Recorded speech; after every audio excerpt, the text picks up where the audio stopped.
अब हमारा last topic है difference between micro economics and macro economics. पूरे हमने दोनों का मीनिंग पढ़ लिया है। कुछ डिफरेंसेस ऑटोमेटिकली आपके माइंड में होंगे, कुछ हम यहाँ से पढ़ लेते हैं। Point number 1 is difference regarding subject matter. दोनों सब्जेक्ट्स में हम क्या पढ़ते हैं उसका डिफरेंस है। सबसे पहले माइक्रो इकोनॉमिक्स है। Micro economics deals with the economic activities and economic problems of individual economic units. Micro economics में हम क्या पढ़ते हैं, जितनी भी इकोनॉमिक एक्टिविटीज़ हैं या इकोनॉमिक प्रॉब्लम्स हैं इंडिविजुअल्स की, यानी कि इंडिविजुअल चाहे वो कंज्यूमर है, चाहे वो प्रोड्यूसर है या फर्म है, उनकी जितनी भी वो जो भी एक्टिविटीज़ करते हैं, एक्टिविटीज़ कौन सी, प्रोडक्शन की एक्टिविटी, कंजम्पशन की, डिस्ट्रीब्यूशन की और एक्सचेंज की। सो उनकी एक्टिविटीज़ या फिर उनकी जो भी प्रॉब्लम्स हैं उनको हम यहाँ पे स्टडी करते हैं।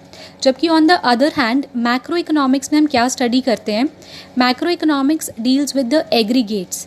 मैक्रो किसके साथ डील करता है, टोटल्स के साथ डील करता है। एग्रीगेट डिमांड हम पढ़ते हैं, जो टोटल डिमांड है हमारी इकोनॉमी की, टोटल सप्लाई जो है या हमारे पूरे जो कंट्री की इनकम है which is national income, so जो कि which are related to the whole of the economy, जो पूरी इकोनॉमी से रिलेटेड हैं, वो कॉन्सेप्ट्स हम मैक्रो में पढ़ते हैं। दूसरा डिफरेंस है डिफरेंस रिगार्डिंग इम्पॉर्टेंट वेरिएबल्स।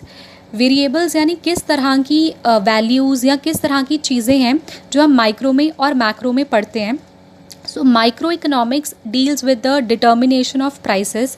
अब देखो ज़्यादातर माइक्रो में हम क्या पढ़ते हैं कि किस तरह से जो है वो प्राइसेस फिक्स किए जाते हैं। अब कॉमर्स के स्टूडेंट्स ने चैप्टर करा था लास्ट ईयर, जिसमें हमने पढ़ा है कि परफेक्ट कंपटीशन में प्राइस किस बेसिस पर फिक्स किया जाता है, जहाँ पर डिमांड और सप्लाई आपस में इक्वल हो जाती है। सो यानी कि माइक्रो में हम किस तरह से इंडस्ट्रीज़ या किस तरह से फर्म्स क्या सोचकर अपना प्राइस फिक्स करती हैं वो पढ़ते हैं।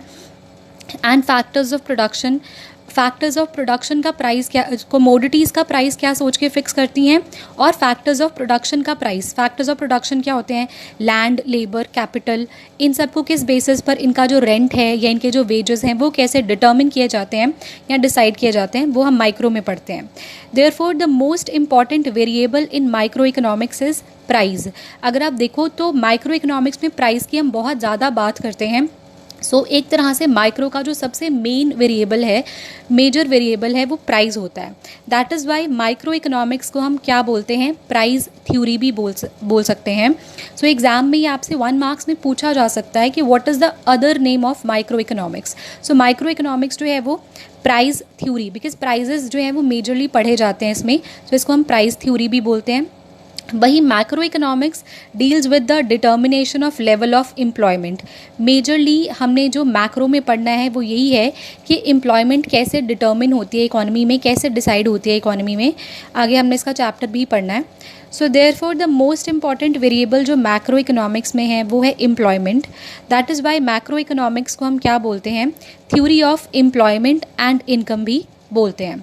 सो माइक्रो में बहुत ज़्यादा बात प्राइजेस की होती है, और भी कॉन्सेप्ट होते हैं, बट मेजरली प्राइस के आसपास रिवॉल्व करता है सब कुछ। और वैसे ही मैक्रो में एम्प्लॉयमेंट के आसपास रिवॉल्व करता है। एम्प्लॉयमेंट से मतलब सिर्फ लोगों की एम्प्लॉयमेंट नहीं, बल्कि जो हमारे रिसोर्सेज हैं उनकी फुल यूटिलाइजेशन को भी हम एम्प्लॉयमेंट बोलते हैं, कि किस तरह से हमारे सारे रिसोर्सेज हम फुली यूटिलाइज़ करें, उनको फुली एम्प्लॉय करें, वो भी इसमें आ जाता है। Then third point is difference regarding assumptions. Assumptions क्या होती हैं, मान्यताएं। माइक्रो इकोनॉमिक्स या मैक्रो इकोनॉमिक्स पढ़ते टाइम कुछ चीज़ें ऐसी हैं जो हम मान के चलते हैं, अज्यूम करके चलते हैं, उसको हम बोलते हैं अजम्पशंस। सो दोनों में अजम्पशंस के रिगार्डिंग डिफरेंस है। अब मैंने आपको फर्स्ट 2 पॉइंट्स एक्सप्लेन कर दिए हैं। बाकी जो 6 पॉइंट्स हैं, 8 पॉइंट्स हैं टोटल यहाँ पे, जो बाकी के 6 पॉइंट्स हैं वो मैं आपको होमवर्क दे रही हूँ। आप लोग उन पॉइंट्स को पढ़ोगे और फिर कल हम डिस्कस करेंगे। सो कल मैं पहले आपसे क्वेश्चंस पूछूंगी सारे पॉइंट्स के रिगार्डिंग, उसके बाद I will explain. So make sure आप पढ़ो। सो दोनों में अजम्पशंस का डिफरेंस है, दोनों में इंस्टीट्यूशनल फैक्टर्स का डिफरेंस है, ऑब्जेक्टिव्स दोनों के अलग अलग हैं, दोनों में पैराडॉक्सिकल सिचुएशन आती है, वो हमने पढ़ा था कल। मेथड ऑफ स्टडी दोनों सब्जेक्ट्स का अलग है। एंड डिफरेंस रिगार्डिंग चेंज किस तरह से होता है वो भी दोनों का डिफरेंट है. सो मेक श्योर ये पॉइंट्स आप पढ़ो एंड कल हम डिस्कस करेंगे. इसके साथ हमारा चैप्टर फिर कंप्लीट हो जाएगा. उसके बाद हम देखते हैं, हम रिवीजन वगैरह ही करेंगे अब एक आधा दिन बीच में. सो इन केस आपको कोई डाउट है प्लीज़ मुझसे पूछना. Thank you.